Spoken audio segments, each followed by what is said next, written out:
Hi everyone, welcome to Qlikgeek. So today we'll be looking at actions which are available in Qlikview and how can we configure the action and what are our actions we can perform and where which objects will can provide the facility of triggering or generating an event through an action. Okay, so let's open the Qlikview. Right, it's SR15. And one more major thing which I want to mention is, so ClickTech is going to decommission its support for Qlikview version 11 because they have introduced a new version. It's 11 currently. SR4 is on is an ongoing version of Qlikview version 12. It is having new click engine. It's very faster than the current version 11. So by end of 2017 they'll be decommissioning their support, or else they'll no longer support the Qlikview version 11. So if you are using it or you are looking to use, please upgrade or plan for upgradation, right? So don't forget to take backup while upgrading, before upgrading the software, right? So today our intention is to look at actions. What are kind of actions we can perform, right? So there are objects other than button which can perform actions. So whenever we see a button, we think or we get something in mind, that is just click on it, right? So the same way, if you click on a button which is created on Qlikview or which is configured to perform some action, so it will do its work, right? So let's check it object, button object, right? So for creating an object, right click on any pane, when empty pane, then click on new sheet object, and you can find button here. Okay, click on button, right? So here there are properties: general, action, font, layout, and caption. So let me create a button. So I pressed OK. So why this is grayed out? Because there is no action has been added to this button. So and give some text to it. So paste. Okay, then apply. Even though you can see the text, but it is graded out, means it will be enabled after if you perform some kind of, if you add some kind of action. Okay, so in this case, so add something like let's go to layout. So in on my, if I click on this button, it should be activating the sheet, means it should, we'll be navigating to another sheet. So let's click on activate sheet, press OK and apply. So now this is right. So if I click on this, it has to navigate to some sheet, right? So if you go to sheet properties, right click on sheet and go to properties, there you can find sheet ID here as S01, and this can be changed. So you can give the sheet IDs with the respective sheet name as well. Means suppose you have home and some kind of categories, so you can give each and every category or each and every sheet as in one unique ID to the sheet, so that if you want to navigate, you can easily navigate. So it is always good to have an unique name for sheet ID which is equivalent to main, or it's a short name for that sheet. Okay, so in my case this is main, right? So let me create another sheet. For creating, just click here, or else right click and you can do copy sheet for copying, right? So or so create a new sheet here, and so we have created. So by default it will be assigned sh02. So let's create a text object here just to give a difference, or else so change the background color of this sheet. So for that, general properties sheet and add a color to it. So I'll give a bright color. Okay, this is my sheet, right? So now if I click on this, it should be navigating me to the next sheet. So in that case I have to go to properties of this button, and in this activate sheet we have to give sheet ID. So that is which is the target. So this is sh0, sorry, sh02 is my target sheet. So if I click on this test, it should be navigating me to sheet 1. Yes, we are here, right? So this is how actions will work. So let's see. So apart from this button we have text object, right? So text object also have the property of adding action. So let's create text object and then actions.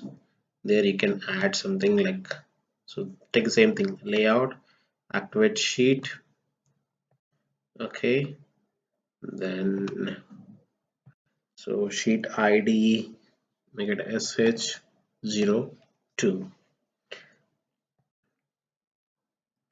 right? So I'm giving a name or a text to display the text object.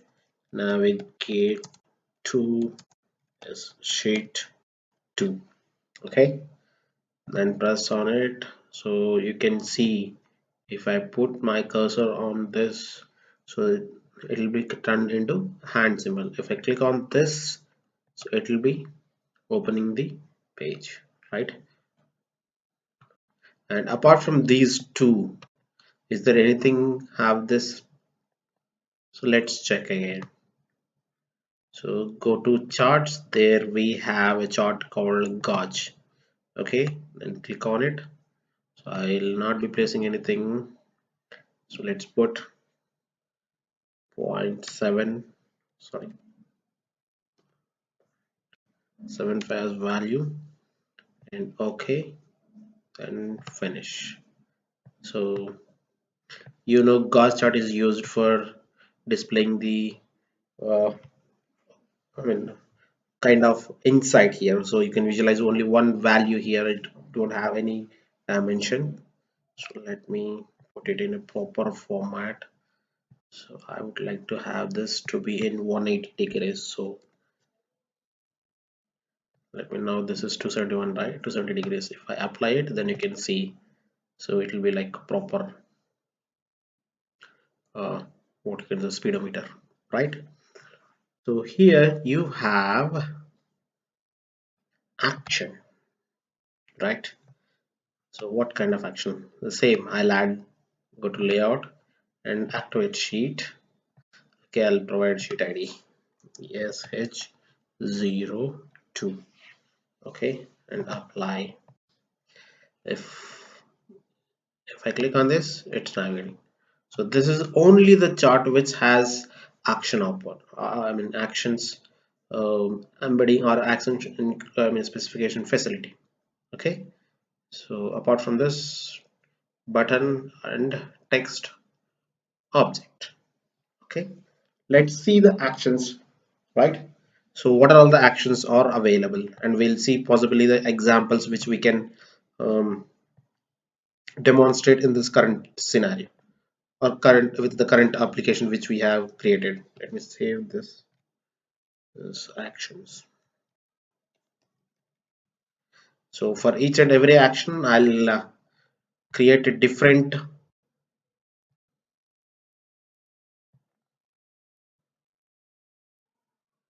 button, and I'll rename the button accordingly. Okay, let's go with the first. So delete this one, add a new action. So in this first thing, you can see here. So actions had different categories or different types. So first one is selection, and next category is layout, next is bookmark, next is print, next is external. So the most useful ones are selection, layout, and external. Okay. So if time permits, we'll see remaining. So first, selection. So if you want to select a value in the field, then you can take this one. Okay, so let's take a simple table in inline load. So for inline load, we have to go to script, right? Control E is a shortcut. It's taking a bit time, so let's insert from there, or else you can write the code directly. So my field is product. Okay, and let me put in there pencil, pen.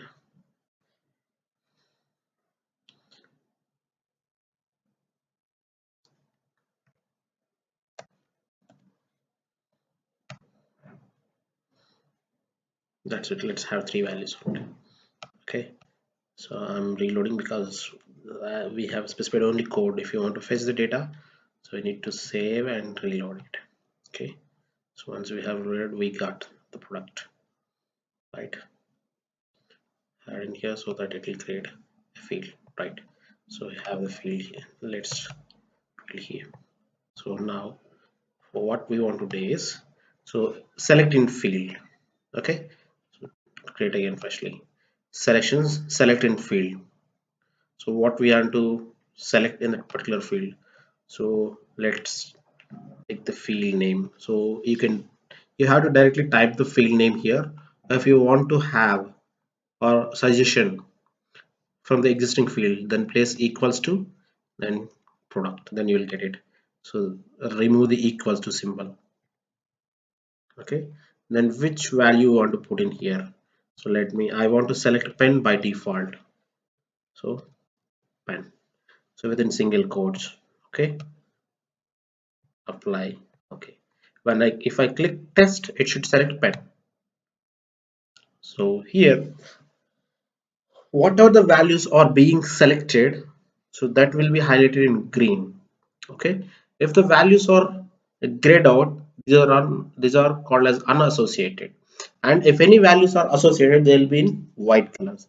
So apart from these three colors, there are colors which are used for locking. Suppose if you want to lock the selections, you can go there, can lock it. If you lock it, it will turn green. If you unlock it, you'll see like this. So like this, there are multiple. So strict exclusion, like that. So just try on yourself, you'll get to know, right? Right. So this is for selecting. So I'll rename this as selecting field. Selecting field, right? Create a new thing. So if you want to clear on here. And remember that, so Qlikview can remember 100 forward and 100 backward selections. Suppose if you have selected different combinations of selections and you want to come back, it can remember 100 backward and 100 forward selections, right? So good tool, pretty good, right? So then try another one. So go to actions, there you will have select and fill, remove it, add layout, select excluded.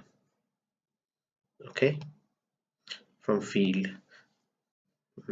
which field, product, right? Yes. So go to home and apply it. Select excluded. So what this will do, so it will select whichever the values are excluded. Means if I select a pen, the remaining are excluded. So if I click on select excluded, it will select check and chalk and pencil. So it will exclude this pen, right? So this is how this select exclude will work, right? So then I'll tell you what is the what are the purposes of different actions here in the under layout. So select possible will select all the possible. So there is a function called p in set analysis, which we will be discussing. So this will work same as that. And toggle select is for toggling in between different values, and forward is for when remembering selections. Okay, and backward is for coming back. If you have different combination of selections, in this case, suppose earlier we have selected pen, now it is chalk. If I do forward, then it will select pen. If I do back and it'll say chalk and pencil. This is how the action back and forward will work. It means selections only, right?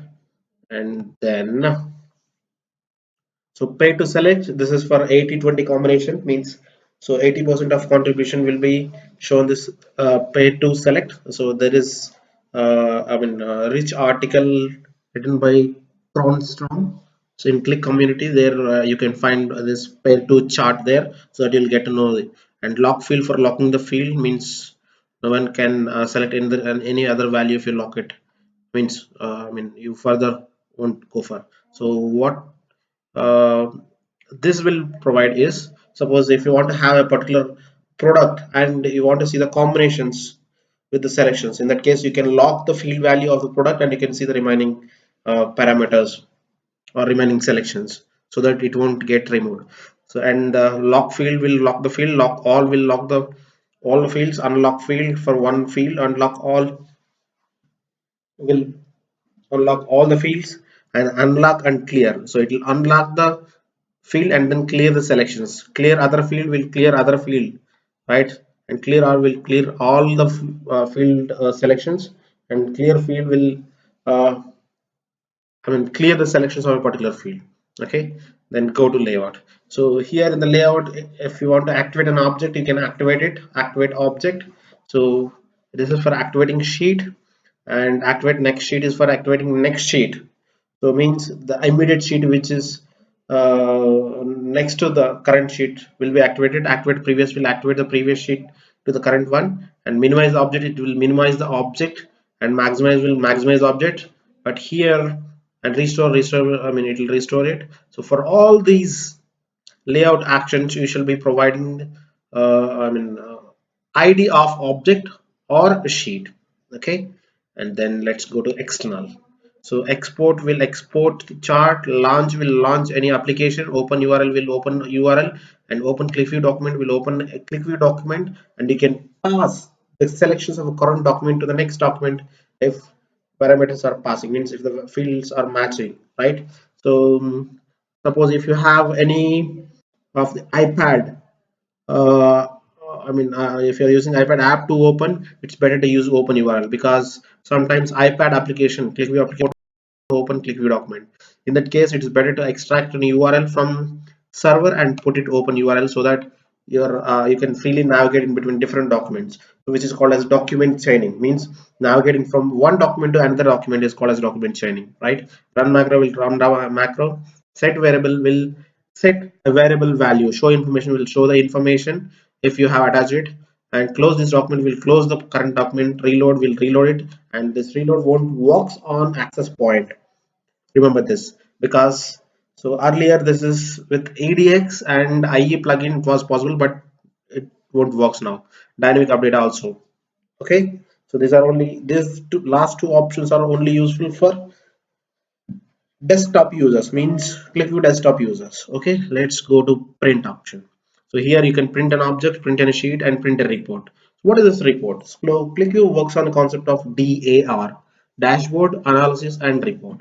So for high level management, dashboard is enough, means it will be having summarized information or aggregated information. For next level, it will be an analysis. So for analysts, so they'll get analysis, means they'll be having high level KPI values and then some tables for doing analysis, and next level they'll be having only reports.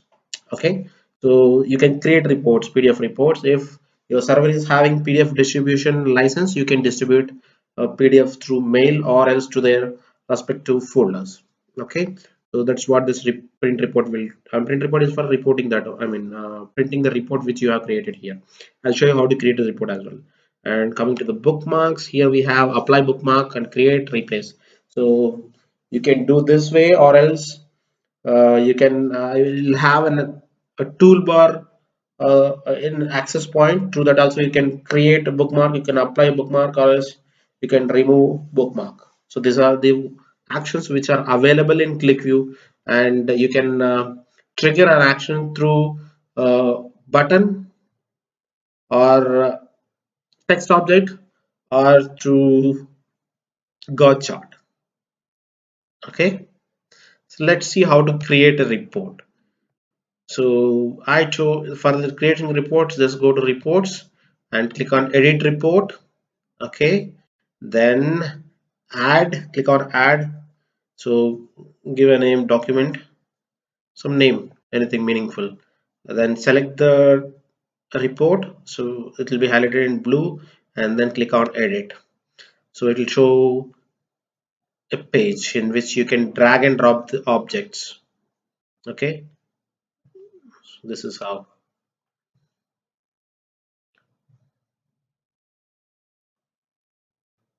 So you can have this. So this is what the report is. So then you can change the settings as well, fit with aspect, position if you selected a particular thing, or else you can edit the page as well. So add multiple page, add single page only, page settings. So the page setting will have, so general means multiple pages or landscape. This multiple page usage is, suppose if you have a table and it is having more number of values than it fits to more than one page of values, then it will add the next page automatically based on number of rows. So you can use, you can change the page layout to portrait or landscape. So this is what the report is. So once you are done, press OK. Right, so now if you host this application in Qlikview server, you can see, if your server is having PDF distributor and PDF creator, then users can access this document report through access point. They can download and they can print, they can see this with the selections, right? So this is how the actions in Qlikview works. Okay, and apart from this, you can perform actions with triggers. Okay, how triggers will work? There are two types of triggers in Qlikview. One is through sheet, another one is through document. So document is trigger is applicable for all the sheets, right? Or else you can customize it. Sheet triggers are for only particular sheet. Okay, so if you right click and go to properties, there you can find sheet properties. There you can find general, fields, okay, objects. Under fields you can see, whichever the fields are not in the list boxes, means if you haven't created any list box, so you can see the field name here. Okay, and objects, you can see which are objects and IDs under which layer they are, means you can put uh, one above the other, overlapping is possible. That there are layers. So you can see here, and amount of memory that is being consumed by particular chart, and alignments, weight, height, left, and how it is aligned, what are the measures. Okay, and you can see the calculation time as well. For if you have written any complex expressions, you can check how much time it is taking. Okay, so we'll do the benchmark testing later on. So under security you can have these things. So while you are hosting the application, please do visit this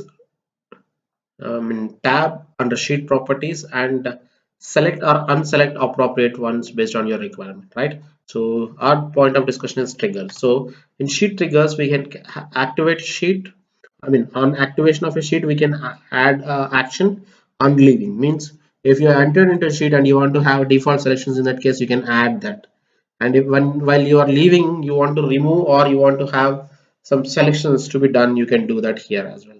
Okay, so here also you can have the same kind of actions types, means whatever are available for you can say list box or for text object or for uh, gauge. So all those actions are available here as well. Okay, this is how you can perform triggers and sheets. For documents, so you can access through here, settings, document properties, or shortcut is control alt D. Okay, so here we'll have triggers. So here there are document event trigger and field event triggers and variable event triggers. So document event trigger is on any select. Suppose if I have selected any value, so on that if you want to perform any action, you can do that. On opening a document, on post reload, on post reduce data. So you can, if you want to perform some actions, you can do that. And field event trigger. Suppose If you have selected this product, after this you want to do anything, you can do it. On change, suppose you have changed the selection, if you want to perform an action, you can do, I mean, you can configure that. If you lock the value, or after locking that, if you intended to have any trigger, you can do that as well. On unlock, on input, if it is a variable, and you can have I mean, action on input on change of the variable. So in all aspects, for sheets, for triggers, for I mean sorry, for fields, and for variables, and for documents, so you can configure actions, and you can trigger the actions accordingly. So highly customizable, and these are very much helpful in creating good layout and responsive, I can say, design for user interactivity. Okay, remember, Qlikview won't offer form factoring, means I don't know what term we have to use in this case. So if you design this application for a screen, it fits for only for the screen, or for the same, I mean, bigger size screen. Okay, so I think it's responsive design. Okay, right? But Click Sense will support it. Qlikview won't support. Okay, right? So that's all for today. Thanks for watching the video. Please do subscribe.